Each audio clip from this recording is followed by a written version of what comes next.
यं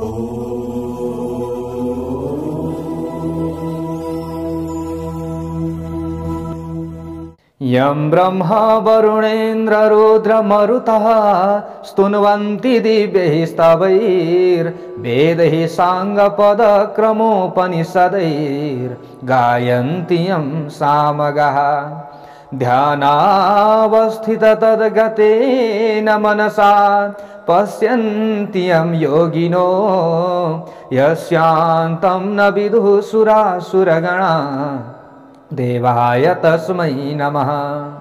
श्रीमत्चन्दन चर्चितोज्ज्वलवपुः शुक्लाम्बरा मल्लिका मालालङ्कृतकुण्डला प्रविलसन् मुक्तावली शोभिता सर्वज्ञाननिदानपुस्तकधरा रुद्राक्षमालाकरा वाग्देवी वदनाम्बुजे वसतु मे त्रैलोक्यमाता चिरं मूकं करोति वाचालं पङ्गुं लङ्घयते गिरिं यत्कृपातमहं वन्दे परमानन्दमाधवं। नमो भगवते तस्मै व्यासाय मिततेजसे यस्य प्रसादाद् वक्ष्यामि नारायणकथामिमाम्। नारायणं नमस्कृत्य नरं चैव नरोत्तमं देवीं सरस्वतीं व्यासं ततो जयमुदीरयेत्। ओम श्री स्वस्थानी परमेश्वर्यै नमः। ओम श्री गणेशाय नमः। ओम श्री सरस्वत्यै नमः। ओम श्री गुरवे नमः। ओम श्री स्वस्थानी परमेश्वर्यै नमः। कमल बक्समा माताको जयकारा लगाऊं। श्री स्वस्थानी भगवती की जय हो। हामीले 12 अध्यायमा श्री महादेवको नेत्रबाट निस्किएको अग्निद्वारा कामदेव भस्म भएको कथा श्रवण गर्यौं। अनि पार्वतीले श्री स्वस्थानी परमेश्वरीको व्रत बस्नुभयो। भगवान भोले बाबाले थाहा पाउनुभयो पार्वतीले व्रत बसिरहेकी छिन् भनेर थाहा पाइसकेपछि इन्द्रको रूपलाई धारण गरेर आउनुभयो। त्यसपछाडि आफ्नो ज्योति स्वरूपको दर्शन दिनुभयो। अनि उनी श्री महादेव र पार्वतीको यहाँनेरि विवाह हिमालयले गरिदिनु भयो। सबै आएकालाई बिदा दिइसक्नु भएको छ हिमालयले। अब श्री स्वस्थानी परमेश्वरीको प्रसाद उनी भगवान भोले बाबालाई दिन बाँकी छ। पार्वतीले आफ्ना श्रीमानलाई दिन बाँकी छ र अन्य कथा प्रसङ्ग बाँकी छ। अब हामीले 14 अध्यायको कथा प्रसङ्गलाई श्रवण गरौँ। अथ 14 अध्यायः। कुमारजी आज्ञा गर्नुहुन्छ हे अगस्त्य मुनि। त्यसपछि पार्वतीले श्री स्वस्थानी परमेश्वरीको प्रसाद 8 रोटी 8 अक्षता 8 बेली पुष्प 8 पान 8 कुड्का सुपारी सगुन समेत हे स्वामी अब मेरो तपस्या पूर्ण भयो। बालककालदेखि नै हजुरलाई पति पाऊँ भनी धाइरहेकी थिएँ। बल्ल इच्छा पूर्ण भयो भनी श्री महादेवका हातमा प्रसाद दिई साष्टाङ्ग प्रणाम गरिन् र भन्न लाग्नुभयो। कल्ले उनी पार्वतीले हे आदि पुरुष श्री स्वस्थानी परमेश्वरीको व्रतको प्रभावले मैले हजुर जस्ता स्वामी पाएँ। म अझ अरू केही बिन्ती गर्दछु। यो संसारमा कोही दरिद्र छन्, कोही दुखी छन्, कोही पापी छन्, कसैका स्त्री छैनन्, कसैका पुरुष छैनन्। अतः यो व्रत प्रकाश गरिदिन पाए त्यस्ता सबैको कल्याण हुनेछ। यति पार्वतीले भनेको सुनि श्री महादेवले आज्ञा गर्नुहुन्छ। उनी श्री महादेवले भन्न लाग्नुभयो हे प्रिय तिमी धन्य रहिछौ। संसारका दुखी दरिद्री प्रति तिम्रो मनमा यस्तो दया रहेछ। अब यसको उपाय सुन। पहिले अश्वत्थामा ऋषिलाई डाक्न पठाई उनलाई रसातल पातालमा पठाऊ। त्यहाँ उनले यो व्रत प्रकाश गरिदिनेछन्। यदि श्री महादेवले आज्ञा गरेपछि पार्वतीले अश्वत्थामा ऋषिलाई डाक्न पठाइन् र उनी आएपछि शिव पार्वतीलाई प्रणाम गरेर भन्न लागे अश्वत्थामा ऋषिले हे भवानी शंकर मलाई के कामले डाक्नुभयो भनी सोधे। अनि पार्वतीले आज्ञा गर्नुहुन्छ।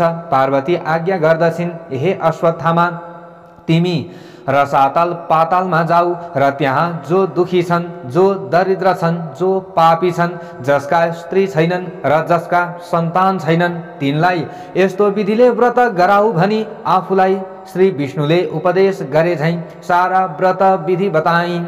कसले? पार्वतीले सबै व्रत विधि बताइदिनु हो र पाताल जाने विदा दिइन्।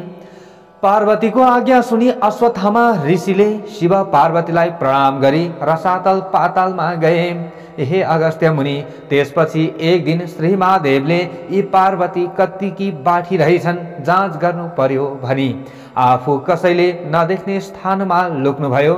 श्री महादेवलाई नदेखि पार्वती यताउता खोज्दै गइन्, तर कहीँ पनि पाउन सकिनन्। अनि चित्त आकुल गरी कता जानुभयो होला भन्दै अनेक स्थानमा खोज्दा लुकिरहेका श्री महादेवलाई भेटाएर भन्न लागिन्, हे स्वामी, हजुर किन मलाई छली लुक्न जानुभयो?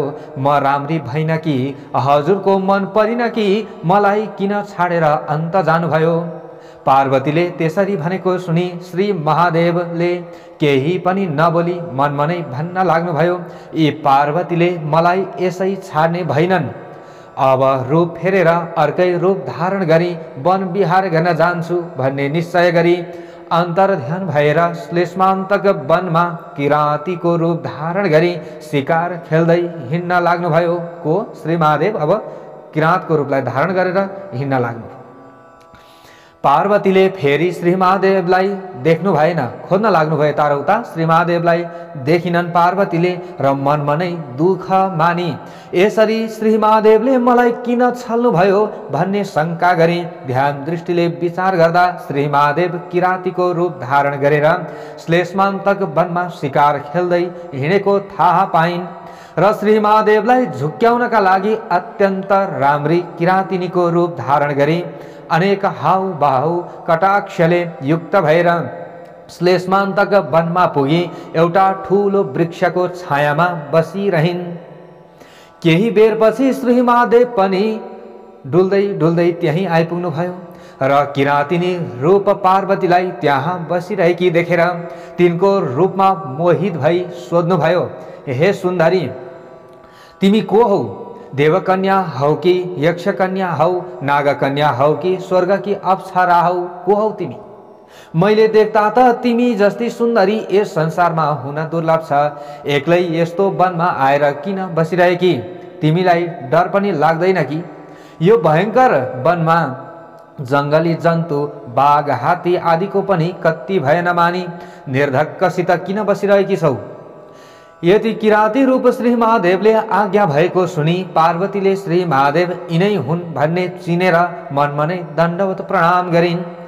त्यसबेला श्री महादेव कस्तो रूपमा आउनु भएको थियो भने बायाँ हातमा धनुष र दाहिने हातमा त्रिशूल लिएका, काँधमा सर राख्ने ठोक्रो भिरेका, नागका गहना लगाएका, देख्दैमा डरलाग्दो मूर्ति भएका त्यस्ता किराँती रूप श्री महादेवसित पार्वतीले भन्न लाग्नुभयो, हे किराँत, म यहाँ बसेको धेरै दिन भयो।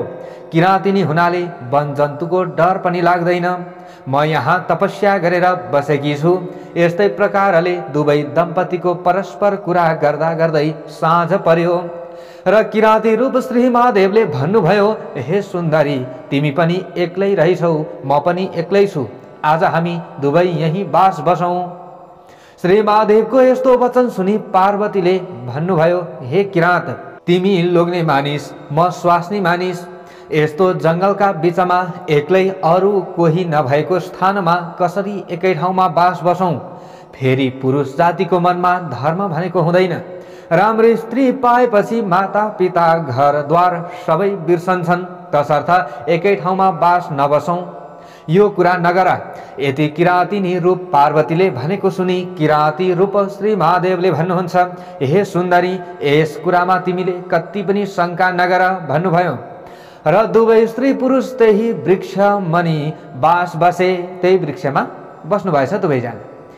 यही क्रमले बस्दा बस्दा निकै दिन बित्यो र एक दिन पार्वतीले विचार गर्नुभयो, यी भोलानाथ त सधैँ यसरी नै बसेर पनि निर्वाह गर्न सक्दछन्, अब केही युक्ति गर्नु पर्यो भन्ने निश्चय गरी श्री महादेवलाई छलेर आकाशवाणी भए झैँ गरेर भन्न लाग्नुभयो, हे जगदीश्वर, हजुरले याद नराख्दा हामी ब्रह्मा विष्णु इन्द्रादि सबैले साह्रै कष्ट पायौँ।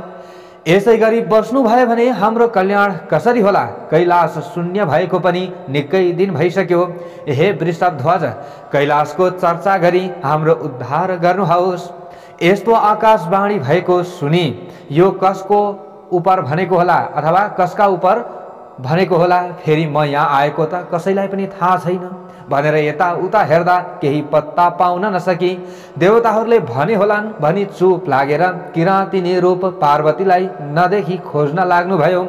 अनि पार्वती पनि केही थाहा नपाए झैँ गरी फलफुल टिपेर खान लागेकी थिइन्। किराँत रूप श्री महादेव त्यहाँ पुगेर भन्नुभयो, हे सुन्दरी, तिमी कता गएकी थियौ? मैले तिमीलाई खोज्दा कहीँ पाउन सकिन भन्नुभयो। अनि पार्वती भन्दछिन्, हे किराँत, म कहीँ पनि गएकी छैन, भोक लाग्यो र कन्दमूल खोज्न हिँडेको हुँ। यसरी कुरा गर्दा गर्दै पूर्णचन्द्र भन्दा पनि राम्री पार्वतीलाई देखेर चित्त चञ्चल भई कामले पीडित गर्दा श्री महादेवले किराँतिनी रूप पार्वतीलाई समात्न जाइ लाग्नुभयो। त्यो देख्न साथ किराँतिनी रूप पार्वती भन्न लाग्नुहुन्छ, त्यो देख्न साथ किराँतिनी रूप पार्वतीले भन्न लाग्नुभयो, हे किराँत, तिमी कस्ता रहेछौ? के तिम्रो धर्म यही हो? मैले त श्री महादेव बाहेक अरू कसैलाई स्वामी स्वीकार गर्ने छैन भन्ने प्रतिज्ञा गरेर यस वनमा आई अनेकौं तपस्या आदि गरिरहेको छु। मैले उनैको लागि तपस्या गरेर बसेकी छु। तिमी त्यसो गर्छौ भने म श्राप दिई आत्महत्या गर्नेछु। यदि पार्वतीले भनेको सुनि किराँत रूप श्री महादेवले भन्नुहुन्छ, हे सुन्दरी, तिम्रो त्यस्तो प्रतिज्ञा छ भने म उही महादेव हुँ। वन विहार गर्न मन लागेर म यहाँ आएर बसेको हुँ अथवा म यहाँ आएको हुँ। नपत्याए हेर भनी आफ्नो ज्योति स्वरूपको दर्शन दिनुभयो। अनि पार्वतीले मनमा आनन्द मान्दै दण्डवत प्रणाम गरेर बिन्ती गर्नुभयो, हे ईश्वर, अब मेरा माता पिता कहाँ कन्यादान लिन हिँड्नुहोस्। यदि सुनेर हुन्छ भने किराँतिनी रूप पार्वतीका पछि पछि लागेर श्री महादेव जान लाग्नुभयो। केही बेरमा हिमालय पर्वतका घरमा पुग्नुभयो। अनि श्री महादेवलाई यिनी त पार्वती पो रहेछिन् भन्ने ज्ञात भयो र मलाई छली आफ्ना माता पिता कहाँ ल्याइन्, अब कसो गरौँ भनी लाज मानी त्यहाँबाट अन्तर ध्यान भई किराँतेश्वर शिवलिङ्ग भएर श्लेष्मान्तक वनको उत्तरतिर गई बसिरहनु भयो। फेरि श्री महादेवलाई नदेखेर चिन्ताग्रस्त भएकी पार्वतीले ध्यान दृष्टिले हेर्दा किराँतेश्वर शिवलिङ्ग भएको थाहा पाई पार्वती पनि नित्य बागमतीमा स्नान गरी किराँतेश्वर महादेवको उनै किराँतेश्वर शिवको ध्यान र षोडशोपचारले पूजा गर्दै तपस्या गर्न लाग्नुभयो। उनी पार्वतीले तपस्या गर्न लागिन्।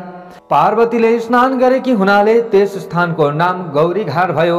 जो मनुष्य गौरी घाटमा स्नान गरेर किराँतेश्वरको दर्शन गर्ला त्यसका सबै पाप नाश भएर सुख शान्ति भई यस लोकमा अनेक भोग भोगी परलोकमा कैलाशवास होला। हे मुनि, त्यही क्रमले पार्वतीले कठोर तपस्या गरेको देखि शिवजी अत्यन्त प्रसन्न हुनुभयो।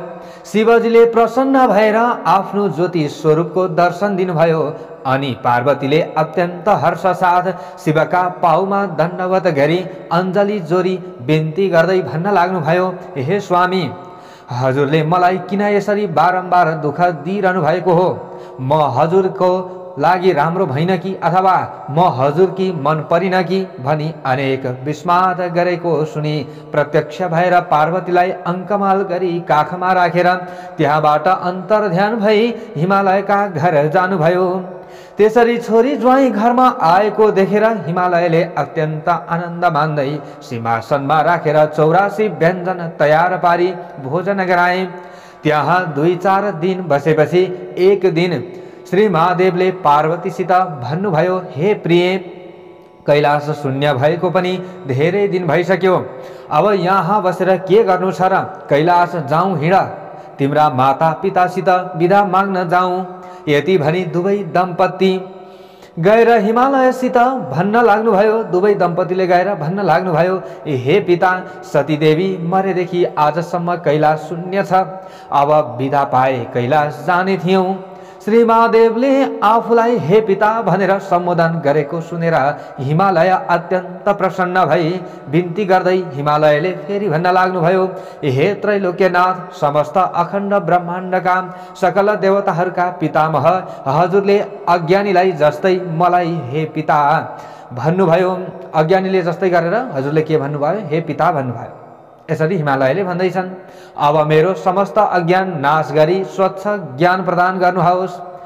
सदैव हजुरको भक्तिमा मेरो चित्त लागिरहोस्। हे शशिशेखर, पहिले पूजा गर्दछु भनी छोरी ज्वाइँ दुवैलाई नाना वस्त्र अलङ्कार पहिर्याई सिंहासनमा बसाली षोडशोपचारले पूजन गरी भोजन गराई अञ्जली जोरेर स्तुति गर्दै भन्न लागे फेरि कल्ले हिमालयले, हे भवानी शङ्कर, जस्तै समुद्रका घर लक्ष्मी नारायण बस्दा समुद्रलाई, यानि कि समुद्रको घरमा लक्ष्मी नारायण बस्दा समुद्रलाई आनन्द जसरी भएको थियो, त्यस्तै तपाईँ दुवैजना मेरो घरमा बसिदिनाले मलाई अति नै आनन्द भइरहेको छ। हे ईश्वर, हजुर कस्ता भने आफ्नो मायाले यो समस्त ब्रह्माण्डमा व्याप्त भएर रहने।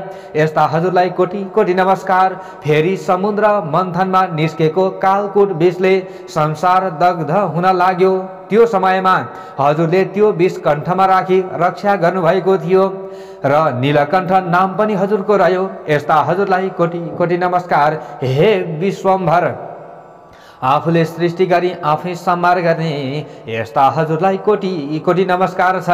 हे परब्रह्म, त्रिपुरासुर दैत्यलाई मार्दा हजुरको रथका अवयवहरू कस्ता थिए भने नि, पृथ्वी नै रथ, 4 वेद रथका 4 घोडा, चन्द्र सूर्य रथका पाङ्ग्रा, ब्रह्मा सारथी, सुमेरु पर्वत धनु, शेषनाग ताँदो र विष्णु भगवान बाण भनेर मार्ने यस्ता हजुरलाई कोटि कोटि नमस्कार छ। हे युगनायक ब्रह्मा पनि तपाईँ, स्थावर जङ्गम पनि तपाईँ, यमका यम पनि तपाईँ, नारायण पनि तपाईँ, सत्व रज तम त्रिगुण पनि तपाईँ, जीवन र मृत्यु पनि तपाईँ, देवताका देवता पनि तपाईँ, अनाथका नाथ पनि तपाईँ, विश्वरूप पनि तपाईँ, अष्टवसु र द्वादशादित्य पनि तपाईँ, दिक्पाल पनि तपाईँ, सम्पूर्ण ब्रह्माण्डका प्राणीको हृदयमा बसी पाप पुण्यका साक्षी भइरहेका पनि तपाईँ। हे शम्भो, हजुरको महिमा वर्णन गर्न शेषनाग, सरस्वती र ब्रह्माले पनि नसकेको म कसरी सक्नेछु र? यसरी हिमालय पर्वतले स्तुति गरेको सुनि श्री महादेव अत्यन्त प्रसन्न भएर हँसिलो मुख पारी उनी श्री महादेवले फेरि भन्न लाग्नुभयो, हे गिरिराज, तपाईको श्रद्धा भक्ति देखेर म अत्यन्त प्रसन्न भएँ। सदैव मेरो भक्तिमा चित्त लगाई अन्त्यमा कैलाश पद प्राप्त गरेस्।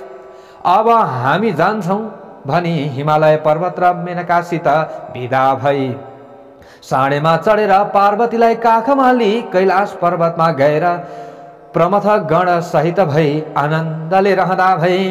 इति श्री स्कंद पुराणे केदारखण्डे माघ महात्म्ये कुमार अगस्त्य संवादे श्री स्वस्थानी परमेश्वर्या व्रतकथायां शिव पार्वती कैलाश प्रवेशो नाम चतुर्दशोऽध्यायः। अब हामीले पुष्पाञ्जलि श्रवण गरौँ।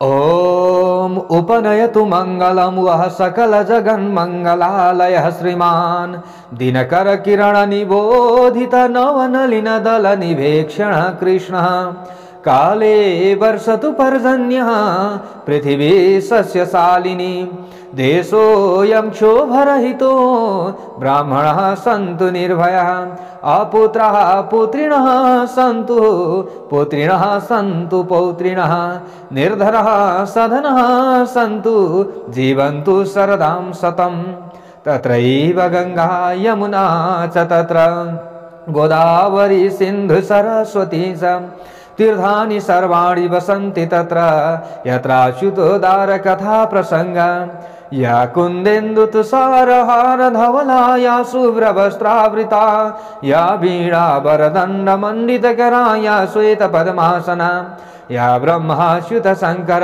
प्रभृतिभिर्देवैः सदा वन्दिता सा मां पातु सरस्वती भगवती निशेषजाड्यापहा कायेन वाचा मनसेन्द्रियैर्वा बुद्ध्यात्मना वा प्रकृते स्वभावात् करोमि यद्यत् सकलं परस्मै नारायणायेति समर्पयेत्। ॐ श्री स्वस्थानी परमेश्वर्यै नमः।